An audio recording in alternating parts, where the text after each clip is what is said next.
Hey, what's up everyone? It's Lauren. In today's video, I'm going to be showing you how to bulk embroider embroidery patches on the brand new Happy Japan HCS3 embroidery machine.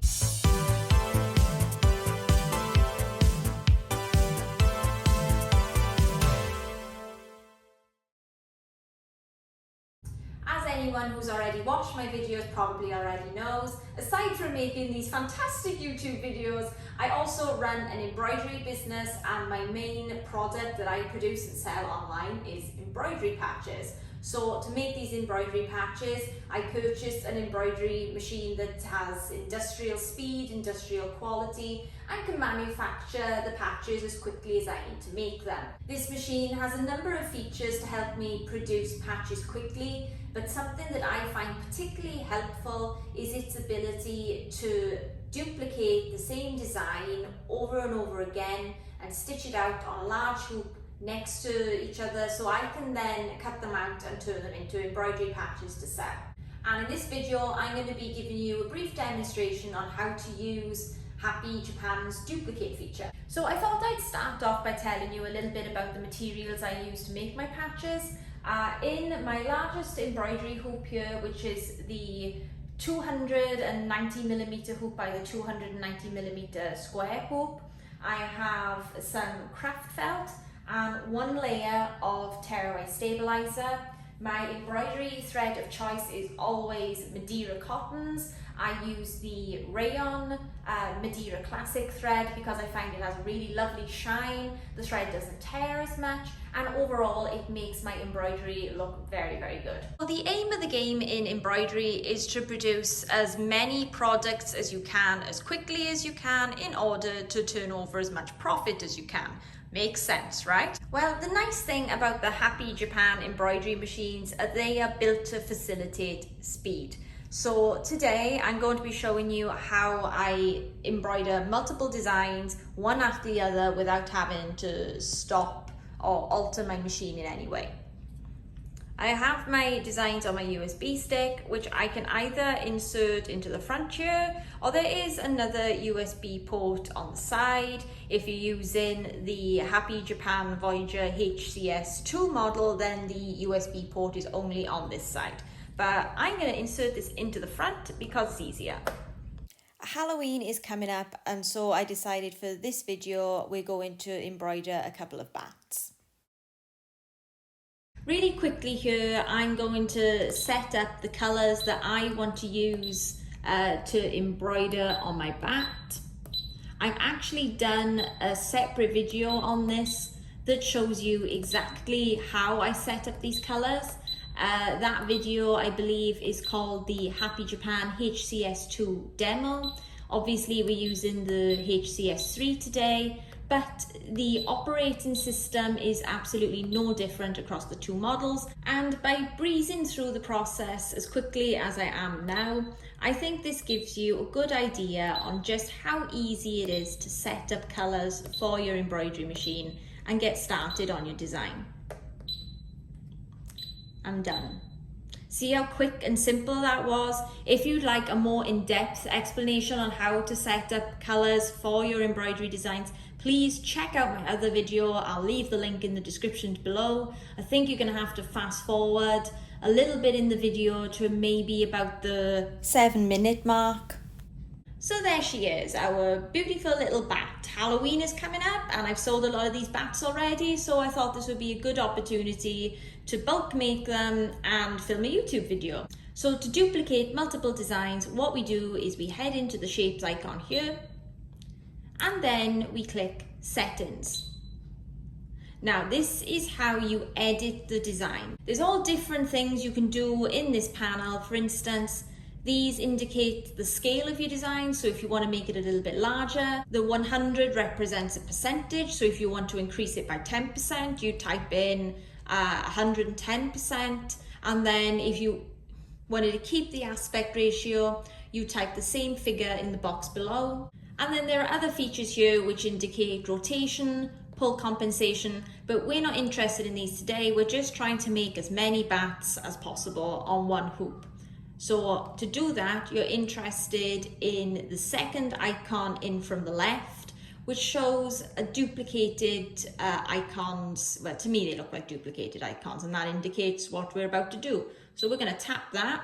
So this is the screen that makes the magic happen. Before I dive right in and show you what to do, first of all, there's some other things you need to take note of, and that is the size of the embroidery patch, height times width, which is here at the top of the screen. So make a note of that because this is important. When you're duplicating the design, this box has a box beside it, and in this box you can see two little boxes, they're stacked on top of the other. This indicates your X and Y axis almost, so these ones will be coming across horizontally, and these ones will be duplicating vertically. My embroidery design is roughly 10 centimeters wide. I'm just going to round it up because it's easier for me. And I know the hoop is about 29 centimeters in width. So potentially the maximum of bats that I can fit side by side in this embroidery hoop is 3. So 3 across, and then maybe 4 up. I'm estimating I can fit about 3 bats across. So I'm going to hit 3, and I'm going to click set. And then I believe I can fit 4 bats up. So at the minute, all these shapes are stacked on top of one another. So you're essentially going to embroider 12 bats all on top of one another, and you don't want to do that because it'll be disastrous. So this is where the next section comes in, and this is how you offset your designs. So again, you can see the boxes horizontally, they're side by side, and then there's boxes vertically, so one above the other. We're going to start with the horizontal first. I know that my design is about, well, it says exactly, it's 9.3 centimeters big. So I need to offset my design by more than 9.3 centimeters, or else the designs are going to be touching. For example, I'll just do it now to show you what I mean. I'm going to hit 93 and I click set. And now you can see how the 3 designs which we created here are split apart, but the edges of their boxes are still touching. So I'm going to tap that again, and I'm going to increase it to 96.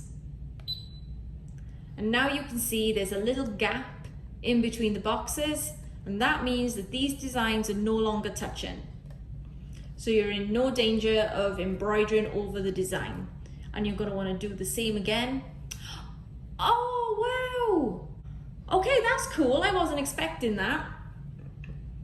In brackets, after you've offset it, it gives the original size of the design underneath the new width of the design. Now that's really cool. The model previous to this, the HCS2, didn't do that. So as I said, this is a brand new machine. I'm still getting to know it, and that is a great new feature. Thank you, Happy Japan.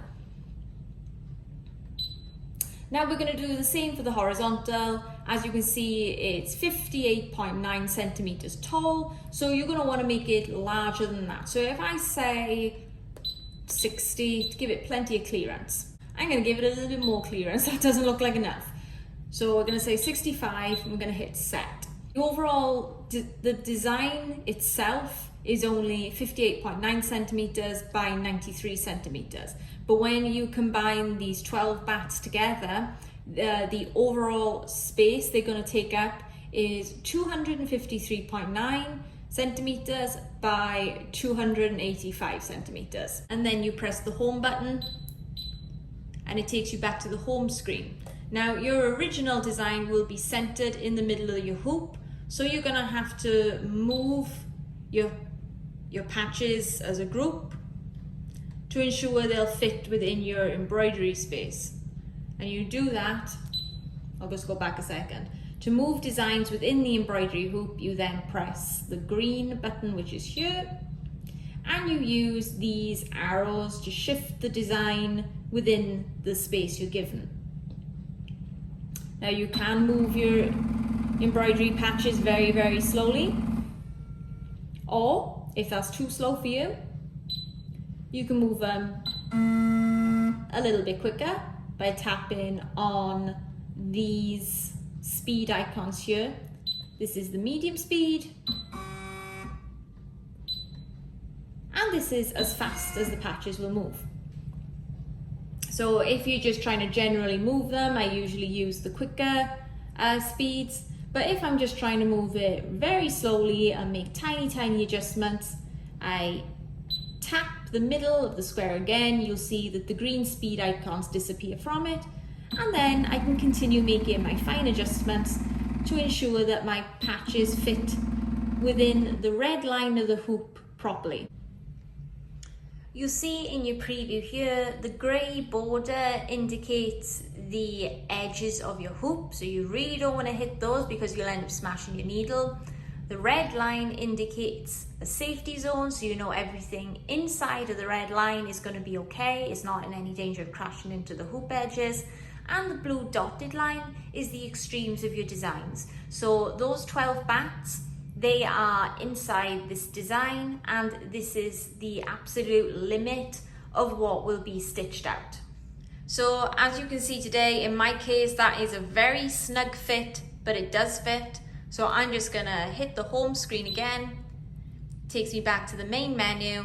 I've already set up all the colors for my bats. You can see there's 12 bats here, and I'm just gonna hit start, and the embroidery machine is gonna start stitching them out.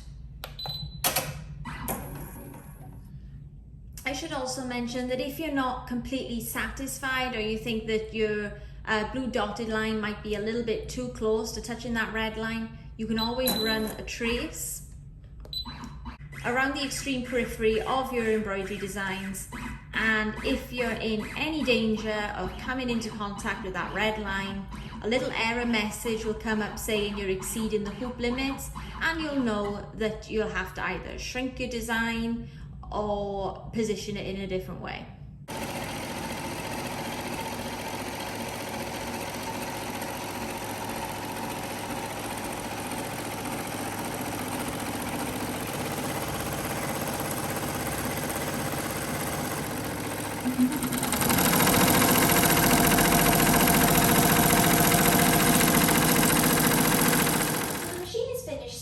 Now, it took about 3 hours to stitch out the 12 patches. The time it actually says on the machine is 2 hours and 50 minutes. I'd say that's pretty accurate, but I did have to change the bobbin twice. I didn't put a fresh bobbin in at the start, so I think it stopped on like the second bat, and then I changed the bobbin, and that bobbin went all the way through right until the last bat patch. So I used probably 1 and a bit bobbins on this entire project. I'm really happy with the overall quality of the patches. There's no loopy stitches. Tensions on the back all seem okay, so that's good. I'm going to voice over myself here because literally all of the mental arithmetic I said out loud in this scene was unsurprisingly wrong. These 12 bats took me approximately 3 hours to stitch out. I sell them for about £6 a bat. So 12 times 6 is 72. Divided by 3 hours, that means I'm making approximately £24 an hour.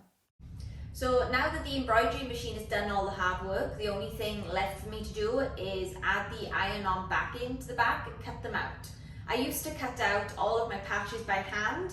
I'm sure you've heard me complain about it a lot in my previous videos, but I've since bought a laser cutter, and now I'm going to show you how I cut the patches out with my laser cutter. This isn't going to be a demonstration of the laser cutter, this is just watching it work, and then I'll show you the completed embroidery patches.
And that's how I cut out my patches using my Beambox Pro, which is a desktop laser cutter.